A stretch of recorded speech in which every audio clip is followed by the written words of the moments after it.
Welcome you, everybody, to Wilmington, North Carolina for the Stepladder Finals of the PBA Wilmington Open here at 10 Pin Alley. Along with PBA Hall of Famer Chris Barnes, I'm Dave Lamont. Thank you very much for joining us, and this is a power-packed, literally a power-packed finale we're going to have today. Without a doubt, there's a ton of rev rate in this field. Again, we're going to see some urethane balls, but there's a little bit more mix in there. Our leader is actually Sean Rash, and he's going to be throwing reactive, so you're going to see a little bit of everything once again. And Sean made a big charge in the final game. If you were with us earlier, you saw it. He was fifth outside that final four-man cut line. And really, Chris, he was about the only one who bowled a really solid game at the last game of qualifying. Yeah, they went through the transition. They bowled 3 games, and they had a little break, but they didn't re-oil the lane. So there was 5 games on them, and they hit that transition point with all the urethane going in the lane. Lots of guys were struggling late. Sean was the one that made the best move. He made the big move up to the lead. And we also have Andrew Anderson, the reigning player of the year, Marshall Kent, and B.J. Moore. Out of that group, B.J. is the only one seeking his first title. And having watched his game for a few years, Chris, it seems like it's about time. Well, he's got maybe one of the prettiest and most sound games of anybody on tour.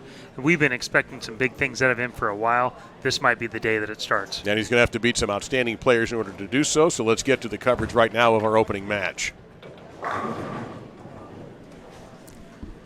And that's going to be Andrew Anderson and Marshall Kent in this opening match. You see Sean Rash, you see B.J. Moore. They're going to be up a little bit later on. Marshall made it. I'm sure he may still be wondering how, considering some of the travails that he went through in order to get to the qualifying. Really very fortunate that last game where he caught the end pair, which did hook quite a bit earlier. Followed some guys that were throwing reactive from well left in the lane, Andres Gomez, Tommy Jones among them. And so when he got there, the first 3 or 4 shots all crossed over, and he was lucky to get some strikes out of it. Then he made the 3, 6, 9, 10, throwing a spare ball straight and hit the right side of the 3-pin and made them all. It was, and then some big shots down the stretch, but that could have went anywhere on him, much like it did with EJ. We got off to a great start, ran into some trouble late in the game, and that cost him making the show. So a 39-foot chameleon pattern, Chris. What do you think the attack will be here? These two guys are both going to use urethane. The pattern has gotten flatter and flatter as the weekend has gone on. And while we saw some, well, for myself, I thought really unexpectedly high scores in qualifying, the scores did tame down just a little bit after that last rerun when it got to the round of 16 and the round of 8. So from Holly, Michigan, the 2018 Player of the Year, Andrew Anderson, who is looking for his first title of this year. Come on, Andrew. And our businessman special begins with a high flush strike. Yeah, purple hammer there, and that has a ton of surface on it. Probably 360, maybe even a little bit more than that. You can see crossing about 13, just around the 10th board down lane to 9. Guys are not using big angles, using that urethane to keep their angles a little bit straighter down lane where they don't have to get it quite so wide. Also looking for his first title of the year and his first since 2017, Marshall Kent.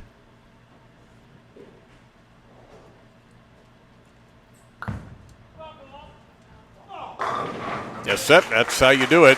Marshall's best finish this year, 3rd in the Tournament of Champions. E.J. Tackett beat him in the semifinals. And really, these two guys, even though they neither one have a title, they've been on little different trajectories. Marshall's had a pretty solid year, made some shows, and been consistently among the points leaders, while Andrew, we haven't really seen him with the exception of the PBA League and then the PBA Tour Finals, which he basically qualified from 2017. Went through a little injury, had a tough go for a while now, and this is really the first tournament he's played like his 2017 Player of the Year level. Yeah, he's had just 11 cashes in 19 events. Has Anderson. Marshall for a double. Yeah, I saw you yesterday, and one of the first things you said is, the carry in this house is unbelievable. It is actually very good. It's a very well-maintained house. And it's one of the things that allows urethane balls to be in play. You can have the control. And in general, a good strategy, have the most control of the lane you can, that will still get through the pins. And those half-pocket shots here, the 6-pin tends to get out of the gutter and do a nice job of knocking out the 10-pin. Andrew, 2 championship round, now 3 championship round appearances. This is his 20th event and 12 cashes in those events, counting this one. And that's a little bit of trouble, but he's got a manageable spare. This step ladder is probably the trickiest for Andrew, as he has the lowest rev rate of the bunch. Well, it's him and Sean are probably very close to each other, but Sean has the good fortune of winning till the end, so he can use reactive and play deeper than these guys. But both BJ and Marshall have Andrew by quite a bit, and so he's going to have to navigate the traffic a little bit. He's going to have some balls going down left of him all the time.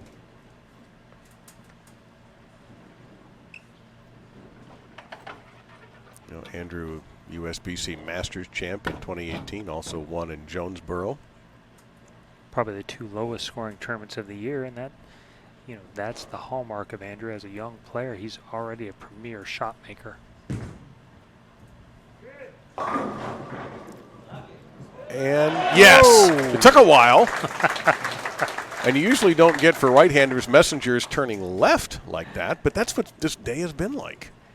Yeah, you watch the 2-pin, it's going to, oh, I take that back, that's the 3-pin off the 6, back across, spinning around. That's a good break there. He's got to make some moves. You can see he's starting to get a little bit of early hook already. That looked pretty much like a carbon copy from frame 1, and it picked up, and he's got to make a move.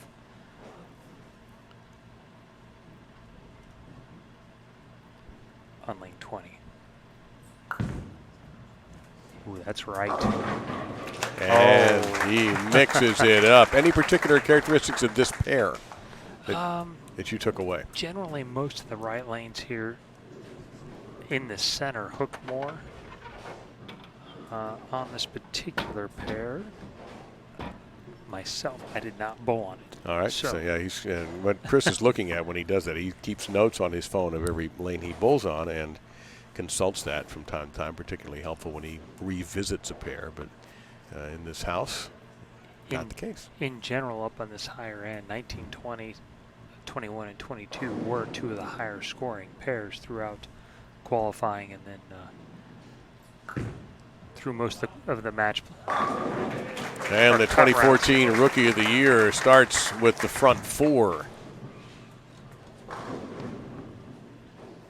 And what you do notice already, I mean, that's great news for Marshall. His first shot crossed about 16. That crossed 14. So he's got a little bit of space out there right now. That much power and a little bit of room will get you comfortable in a hurry. Andrew's got to make a little move here and keep the pressure on. BJ Moore awaits the winner. Well, Anderson very smooth in his own right, taller player. Almost an elegant kind of game he plays. Saw his last shot crossed about 13. That one crosses almost 16. So that's like a 3-2 move right there. And the good news is it works. So now cut that 30-pin lead down to 20. Chance to knock it down to 10.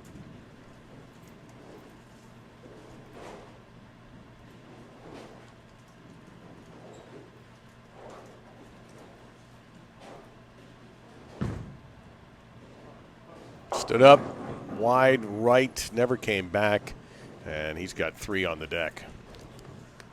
Well, and that's the big difference between throwing reactives and your thing right there, is when you get it wide right with reactive, sometimes you get away with it, but you saw it. He shoved it right, and once it went through the front, no chance.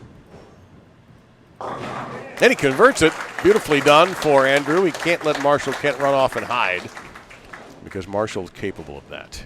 No, this is an excellent conversion here, and like I said, Andrew's a premier shot maker, and that is a precision spare.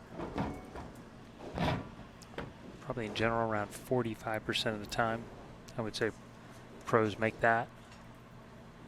We tend to believe it's higher, but through our Team USA training, even when we're shooting bunches in a row, anybody that got to 50% generally led.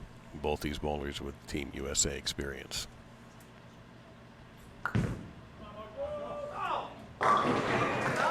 He yelled at it, and out of fear, it worked. 5 for 5 for Marshall Kent, whose last victories came in 2017 in Shawnee, Oklahoma, and in Lubbock, Texas.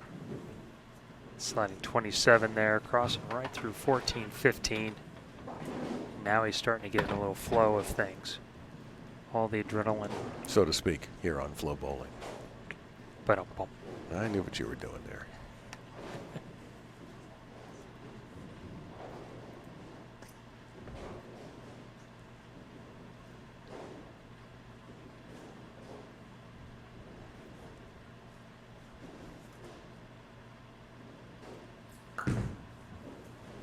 Got to go.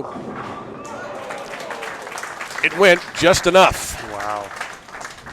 Boy, that's the difference in rev right there. That got out really almost this exact same spot that Andrew got his to, but Marshall was able to get it to turn the corner a little bit. It's been this scary, the hard part for Marshall is getting into any kind of rhythm. He gets all that adrenaline. He's great at making the ball hook and getting settled down and getting the ball to do what he wants it to do. And Anderson tripped out a bucket, but still going to have a single pin there on the deck. The 2-pin remains for Andrew. He's not bowling badly, but in the moment, he's run into a bit of a buzzsaw with Marshall with the front 6. He knows he's in huge trouble here. The worst part about it is it's not bad carry necessarily. He doesn't have a great look at the moment. It doesn't. He's running out of time to find it. Yeah. He has done well here before, just missed it last year.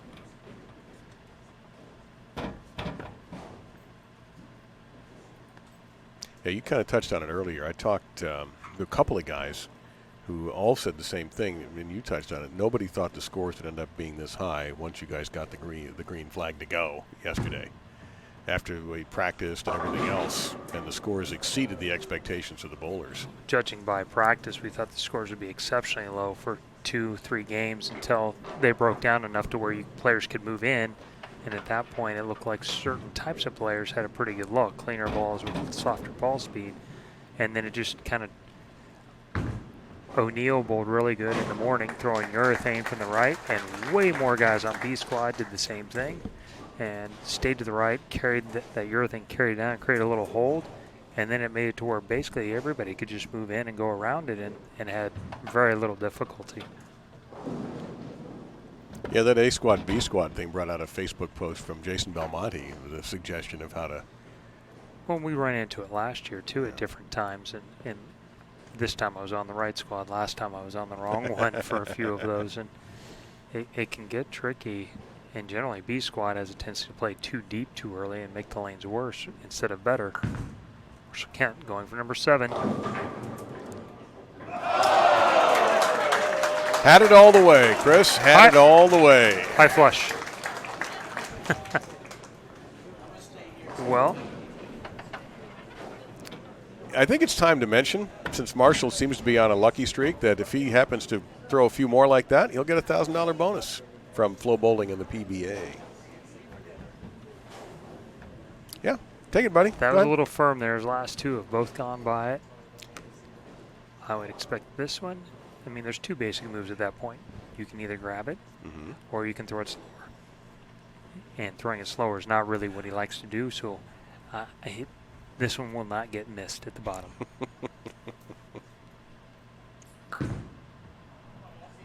And that's it, firm. That's a perfect throw from Marshall Kent. The adjustment that he had to make, and he did it. And it held, but it certainly picked up much sooner. It wasn't going to go by the head pin again. Front 8 for Mr. Kent. Now Andrew Anderson has moved in with the reactive ball, a resurgence. I don't think that crossed over. Through the face, and now Brooklyn. Though he is not officially shut out. Max score of 235.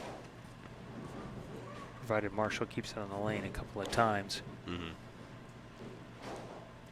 The outcome is not in doubt.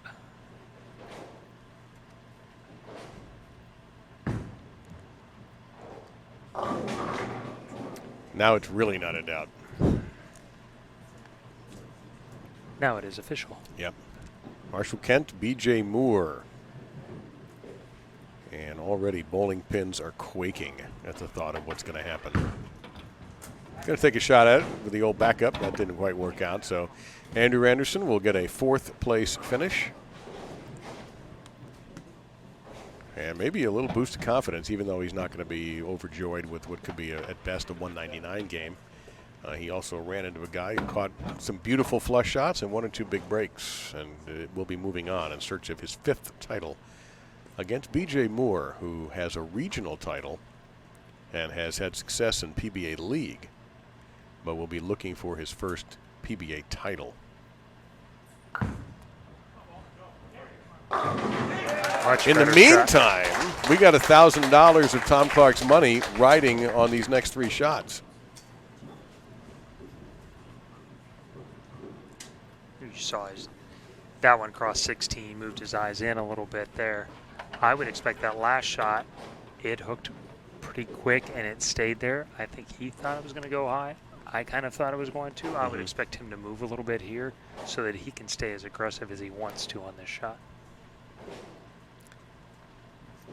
7 perfect games thrown in this tournament already. And incredibly, Chris Prather, who threw the first one, didn't even qualify. Come on, ball. Nope. However, Marshall Kent has moved on into our second of 3 matches. He'll be taking on B.J. Moore. And there will be some of the lanes left over for Sean Rash after those 2 get. Not much. Not much at all. Actually, Sean's playing almost an arrow and a half deeper than either one of these guys, because he is throwing reactive and a fairly strong one, so he'll be crossing. My guess is probably 22, 23, and so he'll be inside of that easily. So Andrew will finish things out. So we'll go ahead and step aside as Andrew Anderson finishes up his 4th place in Wilmington. Last year 5th. Who knows what will happen in 2020? Maybe he'll make the show again. I hope he does. He and Marshall will just keep things moving along, and we will too. Chris and I and our FloBowling crew will return in a couple minutes. Here you're watching the Stepladder Finals of the PBA Wilmington Open on FloBowling.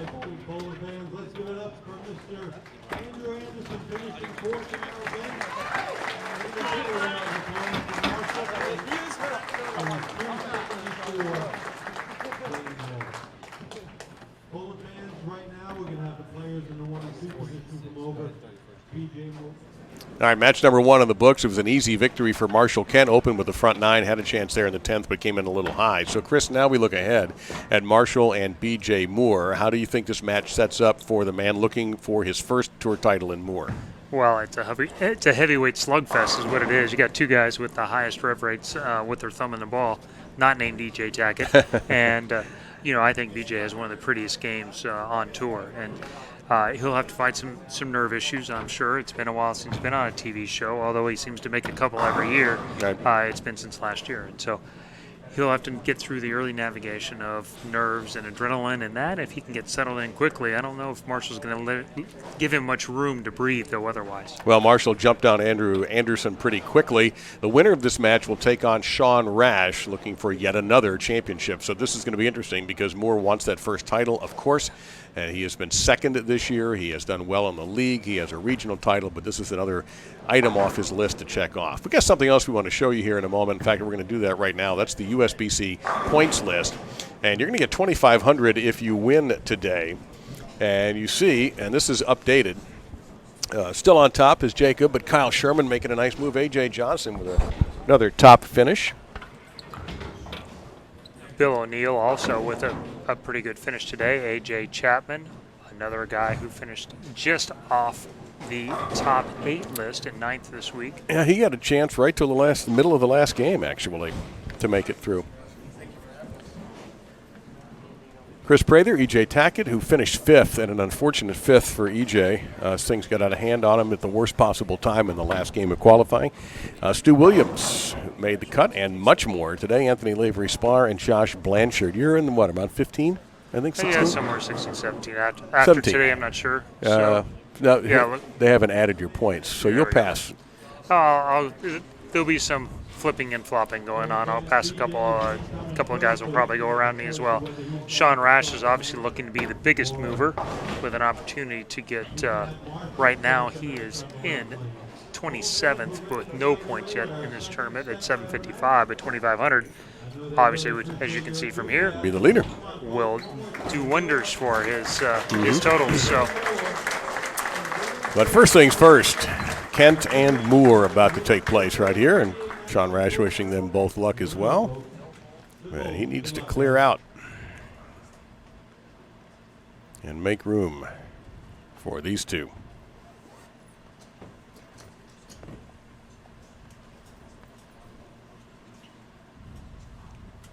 And Kent has chosen, not chosen actually, Moore had the choice. It was the higher seed. He's going to stick Marshall on the left lane to start and to finish on the right.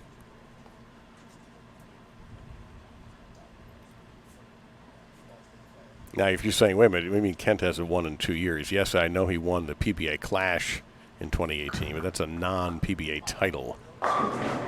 And he's off very quickly, as he did in the first match. Well, he didn't get any shots here while the other competitors did. Looked like he made a little move off of his shot in the 10th frame that went high.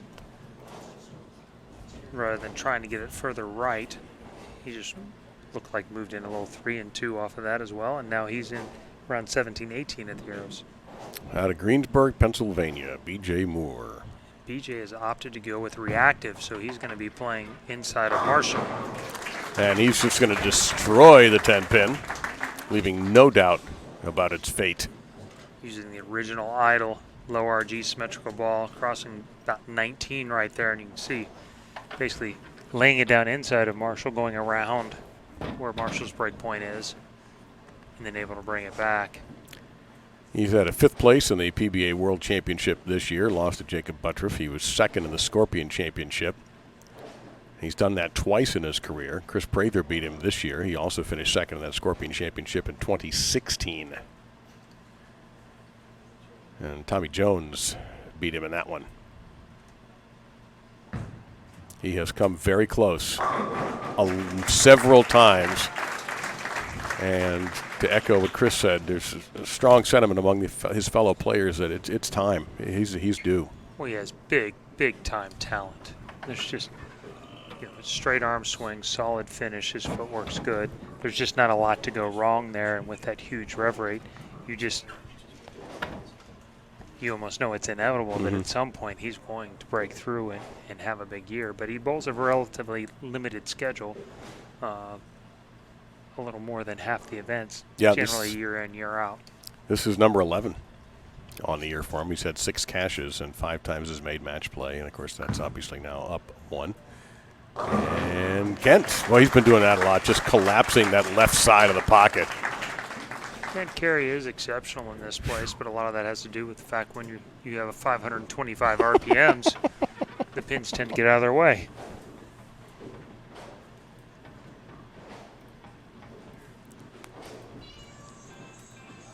One of the most important things to do with urethane is making sure you get the oil off the cover stock, because it does not absorb at all, and has a pretty significant effect on overall friction on the lane. Well, Marshall had the front 9 against Andrew Anderson. Yeah, he is easy to figure out. When he stands up and puts those hands out, like he's trying to stop the ball from hitting the pins. Yeah, right there it started to pick up. Really at the about 18 to 20 foot mark, it started to pick up much sooner than he anticipated. A couple of light shots, it's really hard not to just react by making it hook more. thing about urethane balls, they react so much sooner than reactive, so that it can jump out of the slot pretty quickly. All right, no trouble there for Kent. Managed that very, very well. So B.J. Moore will step up, riding a double. Been a member on the tour since 2011.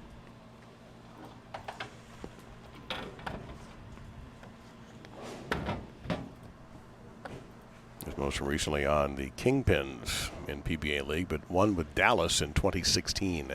Yeah, and really Norm picked him kind of out of nowhere. He'd bowl with him in some regionals and saw what he looked like and what he was about, and it seemed like a wild card pick, and then he was really instrumental in their team being dominant that time.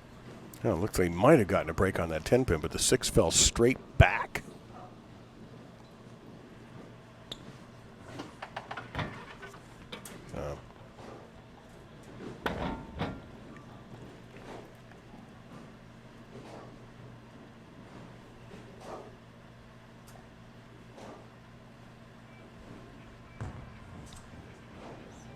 Not often do you see 580 RPMs leave a flattish 10 there. Yeah. But, that's exactly what happened, unfortunately, for Moore. So the narrowest of leads through 3 with Sean Rash standing by, looking for another title. nonetheless, taking a 2-pin lead in this match.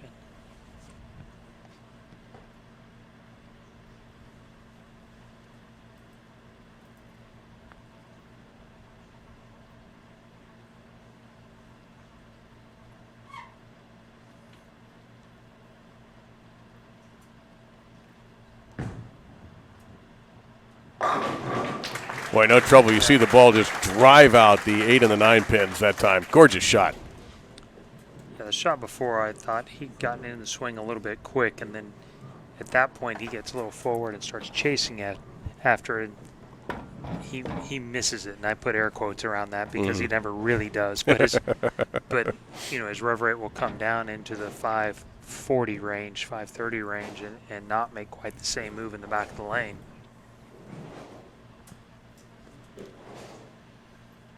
Better rhythm that time, an excellent result.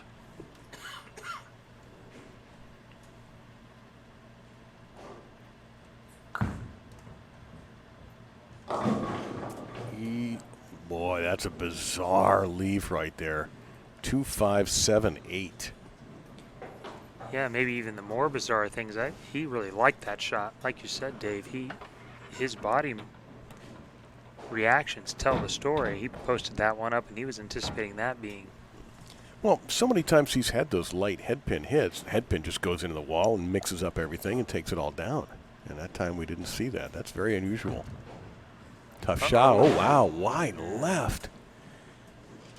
Big mistake for Marshall and a big chance here for Moore. That's actually, there was no 8-pin back there. My apology. 257. Yeah.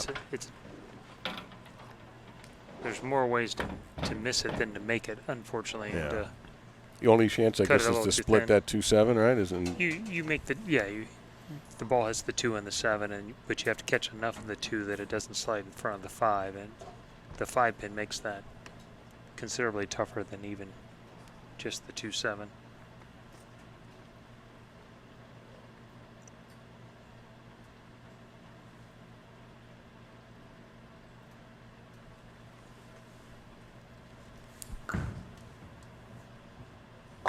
Perfect rebound by Kent, 10 straight back.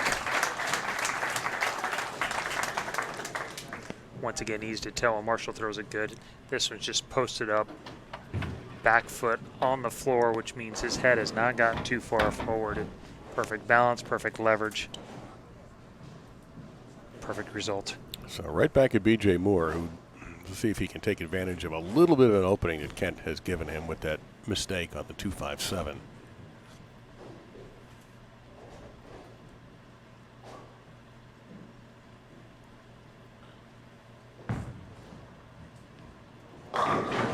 Well, it looked like a fantastic shot, and the result said otherwise.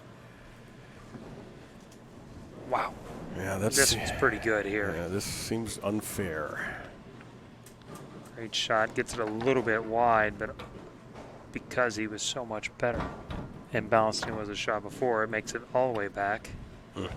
And the hard ringing 10, we really didn't see a lot of those during this tournament.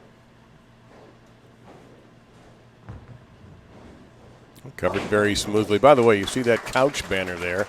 Delighted that Jason Couch came back to competition this week. The great lefty.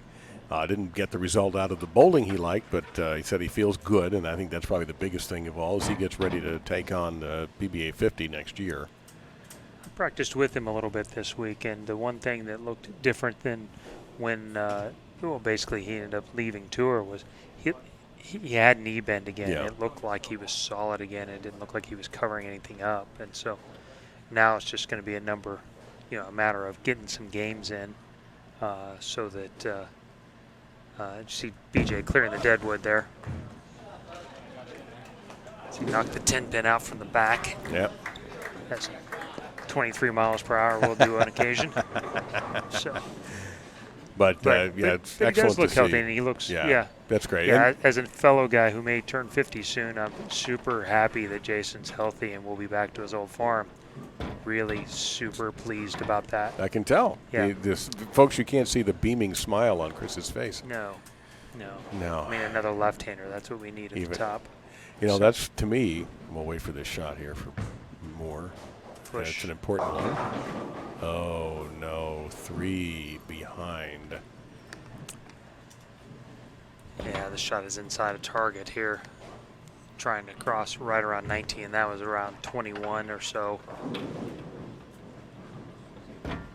And so the open frame of Marshall Kent's has basically been wiped out. Off the back? No.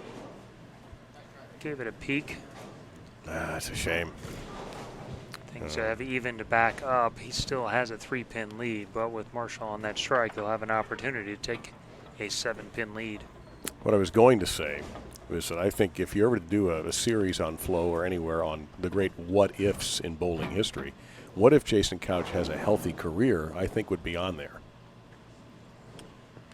Because he had a pretty good run when he was at his peak. I mean, I guess really he bowled it until he was into his 40s before his knee basically. I think he might have added on some more. That's what I'm saying. Undoubtedly. Yeah, I think he would have had a few more without maybe question. My favorite what if might be more like Rick Steelsmith.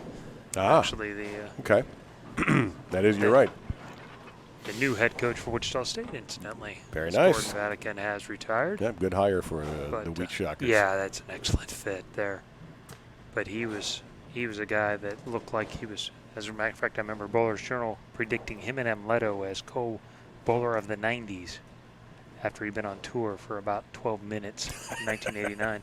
Well, and, largely worked out for Amleto. Yeah, Rick had shoulder surgery in 90 or 91, and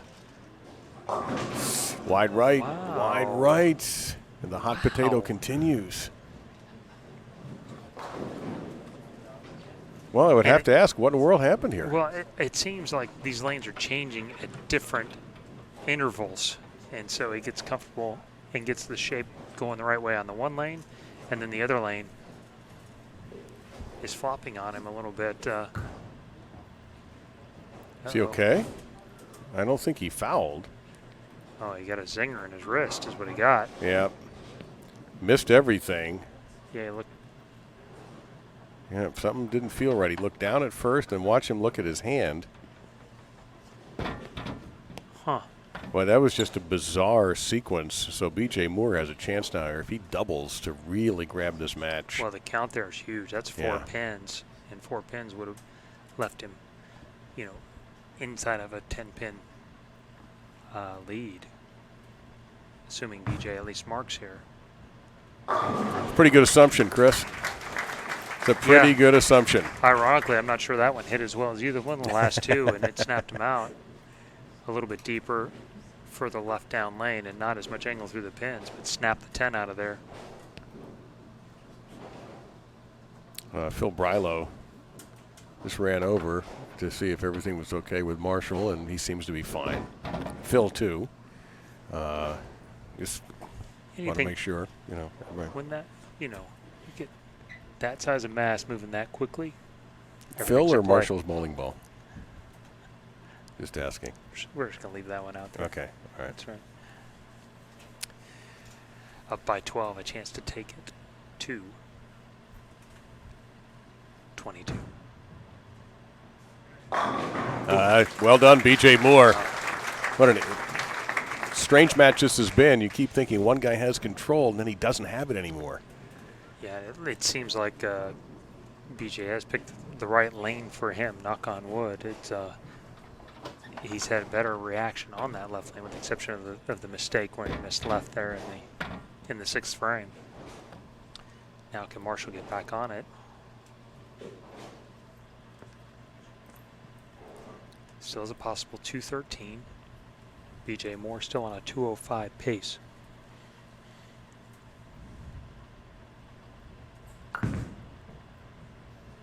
Perfect shot. We've seen that pose before. When he likes it, you know it. He knows it.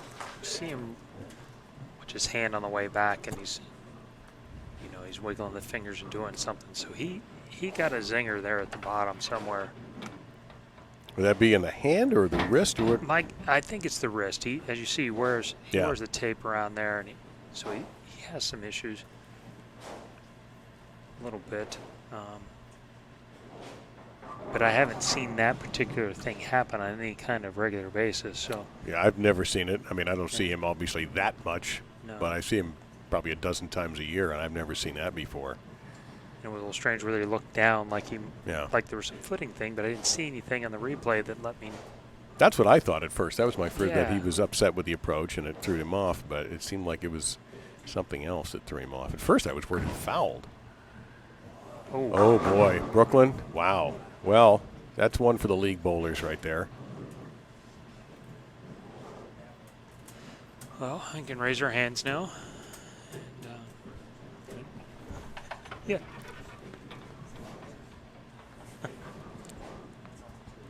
Are you encouraging the spectators here?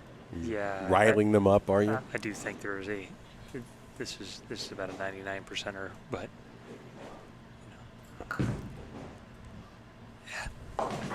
there it is. See? Yep. He understands. He's right with you. But that puts BJ firmly in the driver's seat now on a 205 pace with Marshall's max score at 193. What does BJ need to lock him out here? Yeah, 2 decent count marks will put him through. However, as you saw in the very final game, on strikes, he had one get away from him. Mm-hmm. Well, he had one get away from him this game. Remember, he left a 4-6-10, but that's not a 4-6-10. That's the first big hit for BJ in the 10th.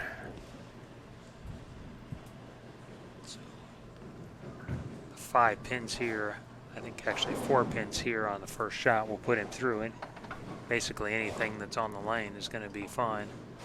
That was a really, really good shot. So Sean Rash is ever closer to finding out who's going to bowl him for the Wilmington title.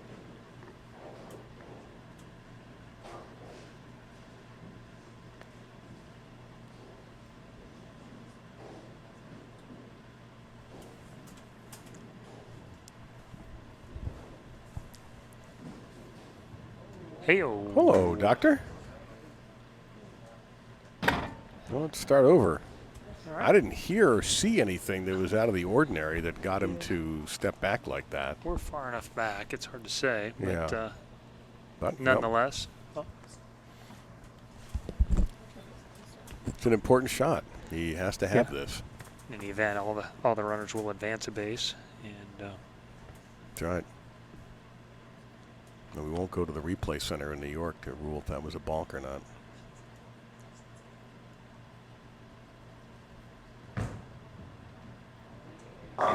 That will be plenty.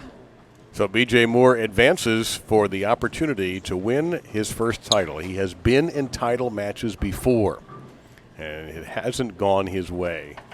And he's going to be up against one of the greats in Sean Rash, a proven veteran with a lot of championship finals experience. But is this going to be B.J. Moore's day where he will get the title that a lot of people in the PBA and bowling fans around the country have known he was going to get? Will it be in the next few minutes? Chris and I will step aside, and there'll be a little short practice session for Sean. B.J. Moore, your winner of match 2. Marshall Kent will finish in 3rd. And you'll see the championship match, the PBA Wilmington Open, coming up in just a few minutes right here on FloBowling.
All right, bowling fans, give it up for that great match there. And B.J. Moore advances. Marshall Kent finishes 3rd in the event. So with Chris Barnes, Dave Lamont, Chris, we are set now for our final. B.J. Moore looking for his first title. Sean Rash looking for his 14th. What are you looking for? What do you think Sean's approach will be? Well, he'll have to navigate more than I thought he was going to. With BJ switching to reactive, they're both going to be playing in very similar parts of the lane. BJ's massive rev rate does change the lane in a hurry, so he won't be in there by himself like I thought he was going to be. And what about with BJ as far as the mental game? What did you see in this game that you like, or maybe what you didn't like? Well, we referenced earlier that, well, I don't know, I guess we didn't reference, but we witnessed that he threw one in the gutter, and it actually cost him having the top seed. Yep, but in this case, it gave him an extra game, and that works out okay as long as you win that game. I think he's a little bit more comfortable now. I think he's got a little feel for how to strike on that right lane, which was tricky for him. Sean's going to have his hands full here for sure. B.J. Moore trying to get through for his first title. He has finished second a couple of times in his career. Is this the end of that? Let's get ready for this match.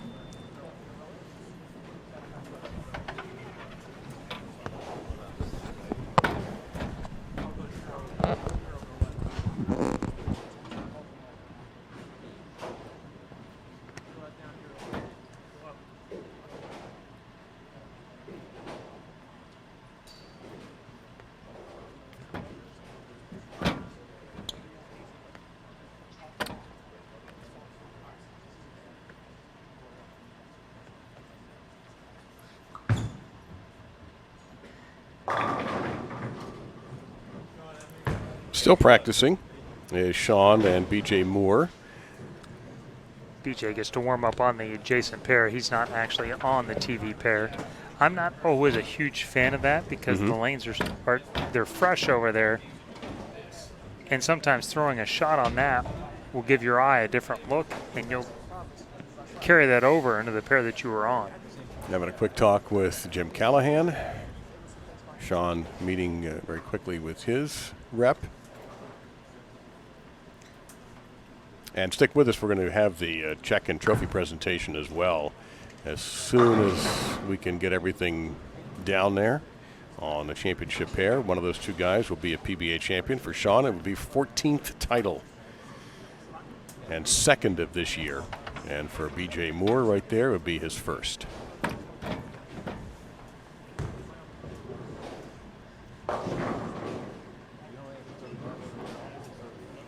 Be interesting to see what Sean's decision is as the higher seed as to who will start and what lane they will start and finish on. I probably asked you this before, but it's worth mentioning again. When you're in the next match, how much are you paying attention to what's going on in the other match, and how much are you paying attention to your own practice, your own game? I mean, the primary focus is on your own game, but you do need to be aware of what is happening in front of you. It may give you keys about what you can do or not do. Once BJ moved in with reactive with that idle to put himself closer to Sean, I certainly would have paid much more attention to that match than if they were both playing further right with urethane. Yeah, a little counsel from Tom Small would never hurt anybody either. Sean has a couple of fellow Brunswick staffers there. Cavalry of help right there. Along with Eric, the Brunswick ball rep. He won the 2008 USBC Masters and the 2012 Tournament of Champions. So Sean Rash has won over $1 million in his career. He's joined the PBA in 2005.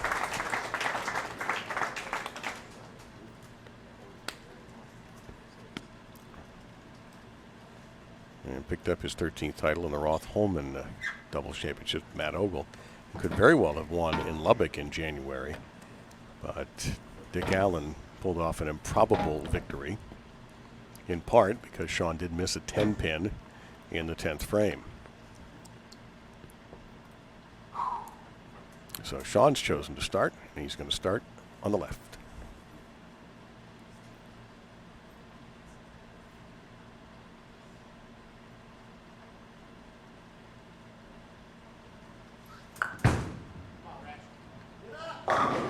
And that looks very much like the way he finished the qualifying, as he ran up and got into that top spot. Watch as he lofts it a little bit over the front of the lane. So he's already feeling a little bit of that early hook.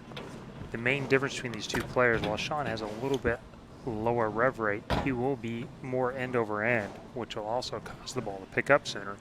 As the ball goes down the lane and gets some traction, the rev rate automatically moves up so that by the time they get to the pins, their rev rates are much closer together. And Moore responds with a gorgeous flush strike on the 20. BJ, on the other hand, while he's not as much around it as, say, two-handers are, will have more axis rotation, delaying where his ball will pick up and saving the energy for the back of the pins. So Sean's break point will, on average, be 3 to 4 feet closer to him than BJ's. A little further down the lane, right around that tracer down there at the 43-foot mark. BJ will be around that.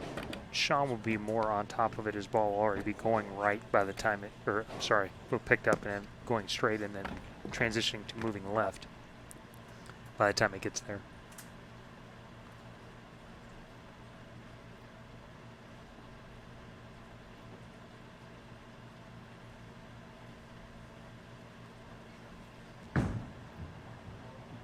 There we go.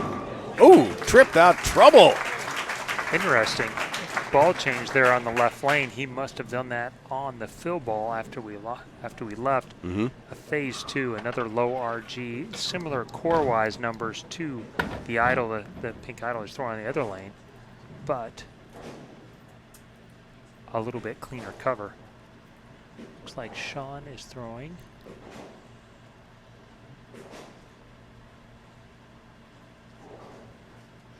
I couldn't read it. What he's throwing is a strike. Yeah, that ball is really strong though, and you know, the Brunswick balls had some success this week in that they really were able to pick up a little sooner and be a little smoother on this 39-foot pattern. You couldn't get the ball way right, and you needed to pick up, but you didn't want to change directions super quick. And so by using a bigger cover ball like this, a little lower RG, he was able to accomplish both those things and smooth it around. And I've been told it's a conspiracy hybrid. Thank you to Natalie for that. You see Sean, the only player with 2 televised 3 hundos. They counted. Thought he might get some trip from the back, but it didn't happen. Some of us also have televised 300s, but to me they count. Sketchy record keeping. Okay. Let's see if we can figure Subtle out who he's petition, talking Mr. Clark. about. on the task at hand. Like that. Well, he is smothering these pins right now. I thought one of the things that really stood out at the very beginning is when he bowled with Norm Duke and Tommy Jones and the Dallas Strikers, and in big situations with big-time names standing behind him, threw great shots. And I think a lot of times in team environments, it's very difficult to do that, knowing guys like that That's a good point. are counting on you in a position where he was, you know, while not technically a rookie, he had much less experience on tour than any of the rest of those guys.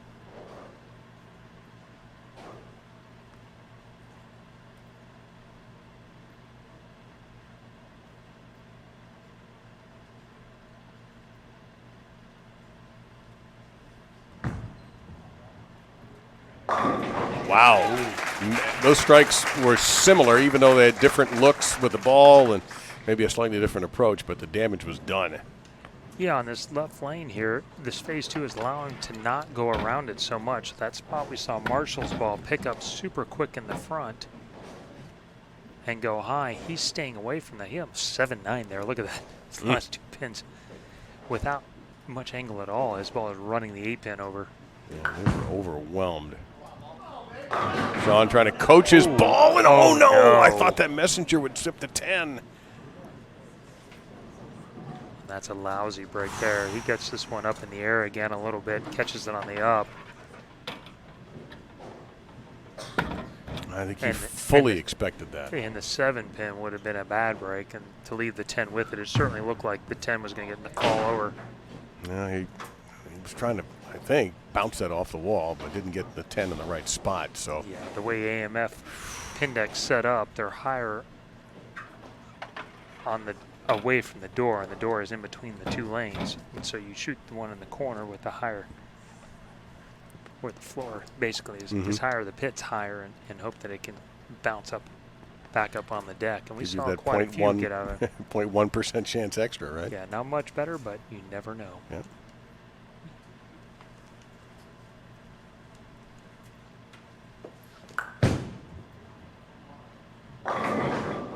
Great recovery for Sean. They ganged up on the 7-pin and took care of it. However, he's dealing with B.J. Moore's front 4 right now. He threw that one just a little bit slower and made sure that one got around the corner. So you know, the 2-pin, it would seem after that he could, might have been on him, but the 7-10 is a shot execution from an execution standpoint. What he was trying to accomplish. Those are pretty frustrating in these, super condensed 1-game title matches. Only a 4-person stepladder finals, and it's pretty much been non-stop bowling since yesterday at 9 o'clock Eastern Time. Over 90 bowlers entered. We're down to 2. Ooh, snap through the face pretty dramatically and leaves him with a tricky 3-6-10. Those angles are kind of what he's doing on that left lane with the phase 2, but he can't do that on the right lane. And so probably fortunate to just leave a 3-6-10. And that being said, it's only fortunate if he makes it. So. Well, we had an exchange in the middle of the match with he and Marshall Kent, where Kent made a mistake, left an open. Moore came back a frame or 2 later, left an open. Kent came back, left an open, and there's an open.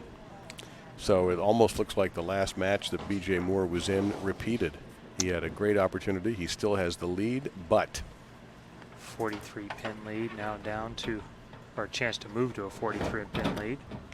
Would have helped if the 6 had hit the wall, but it didn't get a break, and he appeared to stick. Yeah, obviously sticking there, almost falling over the foul line. So now he's got to recover. He's halfway to a title. Sometimes that big lead lets your mind wander a little bit instead of keeping your foot on the gas pedal. Now he'll have to get back on the gas. A title that would be his first as a PBA member. Yeah, thought he might get that, but the 4 stands tall. Rash working a strike in the 5th. That was actually a little further right, and it came off of it. So he'll have to move probably another 1 or so left, maybe 2. Some of the higher rev rate players have doubled up on moves that were historically what they would be.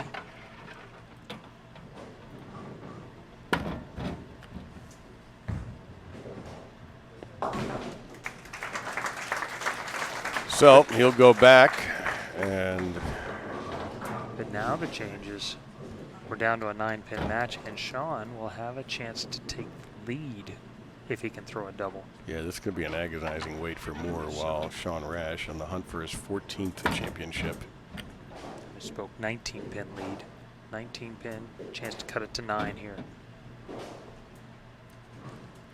He knows it. This is a big shot. This one's the one that swings the match.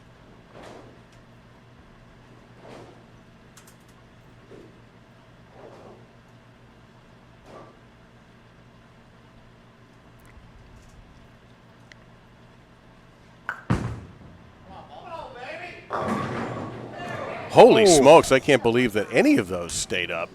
And he is beyond fortunate to have just the 10-pin to shoot at. Wow, what happened here? Well, had he gone from a pocket 7-10 to a 4-pin, watch the head pin goes around. Normally it would just shellac the 4-pin, and it got caught up in the traffic over there on the left gutter and almost spun right around it. And that's what he was trying to do last time. Yep. And so we'll have a brief delay. You mentioned that Sean has a title this year. That was in doubles. This last singles titles was actually where we're going in a couple of days. Gene Carter's Pro Shop Classic. He beat E.J. Tackett in the title match. That was his 12th title. So it's been, for Sean, almost 2 full years since he has been solo in the winner's circle. sometimes that stat can get a little misleading because it doesn't necessarily mean you're not making TV shows and very didn't close. say that. But somebody once said you ain't first, you're last. And somebody once said that. And I think for Sean, this would probably be pretty gratifying victory. Ultimately, it's what we're judged by. And especially, you know, what happened in Lubbock. You know, that when he had that match. Got to go. Beautiful. Excellent job there for Sean to come back. Both lanes are looking a little tighter for him, and I think that's the BJ effect, basically, where he's with BJ playing so far left, he's causing some early friction, and it's causing Sean's ball to get a little lazy down lane, where it didn't look like that very much throughout the tournament that I saw. He was able to make his ball get around the corner and go through the pins really, really good here. So once again, BJ Moore sitting in a position where he can try to push Rash away from the table if he can double.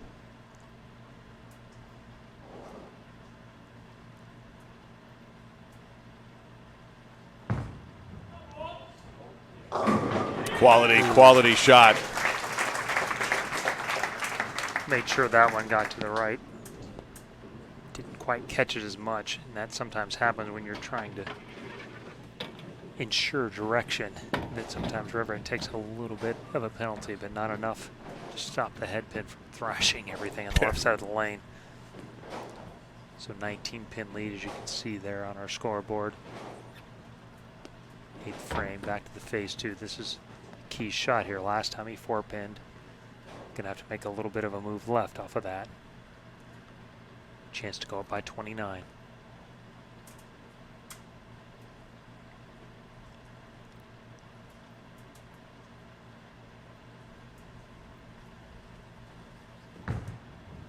Gotta go. Gotta go. Holy smokes. Wow.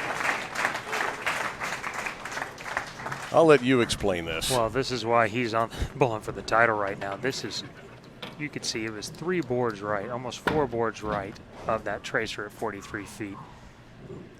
A little bit of that in qualifying happened, particularly on the B squad yesterday, but how many guys really can today, make a shot nobody, like that, right, in this game today? Maybe Belmo? Yeah. EJ once in a while. The guys with just monster rev rates.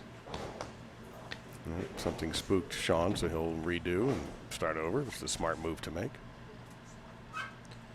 I'm thinking that's wide right, and he's going to be in trouble. And instead, he now has that aforementioned lead. Well, any miss would have taken the ball really out of his hands and left it to where Sean could win the match with no matter what BJ did. Good one there. Wait, nope. Messenger dropped off on a quitter 10. Ultimately, this right lane is he's running the same trouble that we saw BJ have last game, where he couldn't quite get the ball through the pins despite all the rev rate. He just keeps getting to that in-between spot and not really snapping the 10 out. A little more or a little less, both are okay. He's stuck in the middle, and it's just so hard in this tight format. He probably needs to change balls, but can you change balls in the 8th frame? Well, I mean, you're behind. And make a blind guess? Well, right there, but if he catches one Yeah. hit, now he's still within one shot of winning. So you go 8th, that's the kind of things that go through your mind right there. And generally speaking, I would be with him. I know I can hit the pocket with this. I'm going to make a small change with my hand and try and make it strike this one time. Oh, that needs help. That's help. Figures that would be the one that strikes. Yeah, I think, you know what, that look on his face. Yeah. And that little point to the other lane, kind of, I think that's exactly what that body language meant. Yeah, naturally, that's the one that strikes after the other one. And the scenario is this: 216 is Sean's max score if he can strike on the 10th. BJ Moore on a 225 pace. We've already seen a mistake earlier, and the misses here have been pretty ugly so far today.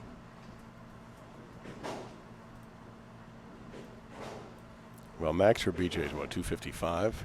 255, if he goes completely nuts. A strike here, these are having to do not very much at all in 10th frame. This is the one for him.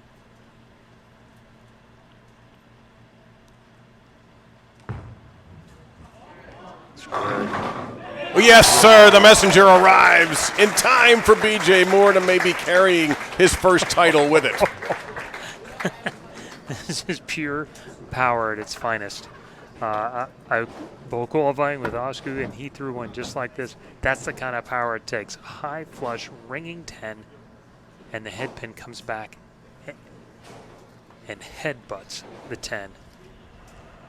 Well, BJ Moore is so close to that first title. He can smell it.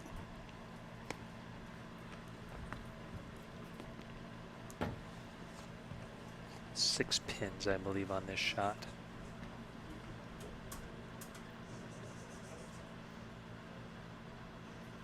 And there's no clock running. He may take a little longer than usual here.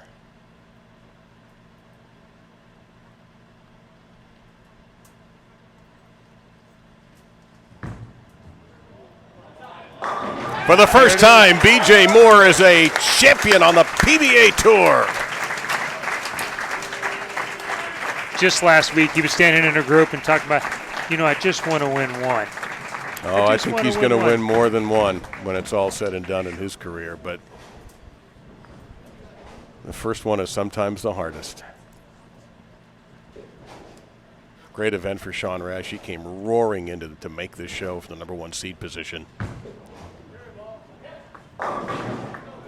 Congratulations, young man.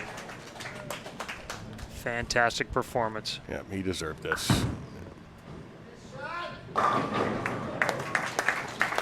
And for Sean, second place for the second time this year.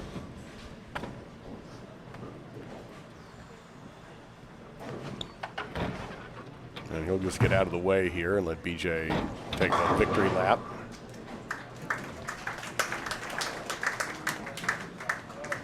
He'll throw whatever is available, a house ball at this point. Do you have anything out there you want him to throw? Yeah. I think that would be an equipment clash there, but what the heck. This is the equivalent of letting the winner putt out. Yep, that's the sportsmanlike thing for Sean to do.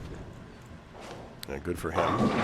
Because he knows what it's like. He's been in that, he's taken the victory tour. And BJ's going to go ahead and put this one to bed before they change their minds. Fantastic. 243 to 215. How about that? Well done, BJ Moore. Congratulations. And we will be talking to him in just a moment. As a matter of fact, I'm going to head down there.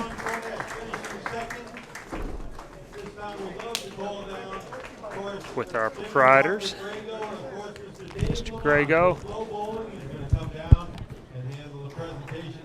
BJ being congratulated by the ball reps Jim Callahan and Doug Kent. Hall of Fame, Doug Kent. See you. All right, let me talk to the champ here for a second. Hey, Hi. You did it, Yes, dude. sir. Finally. Congratulations. It's been a All while. right, well, what's going through your mind? Not sure quite just yet. Definitely a big thanks to the Grego family. I've known Jimmy for I don't know how long. It's been quite a few years since they moved down here, and I bought a lot of tournaments with him, and known these great folks for a while. They put a lot of money into the center, and they're gracious to host us. So I very appreciative to allow us to come back every year. As far as everything, Storm Rotogrip, man, I don't know what else to say. This is awesome. So this is good. Well, you've been close before, and everybody was anticipating the breakthrough, as you undoubtedly were. What finally got you through this time? To me, I'm a process guy, and that's something that we definitely harp on, within Storm as a whole and Rotogrip. So, you gotta learn as you go, and you take your bumps and bruises. There's no way to learn without losing. So that's how I took it. Well, thank you to Jim and Margaret also from all of us at FloBowling. Congratulations one more time to your champion, BJ Moore.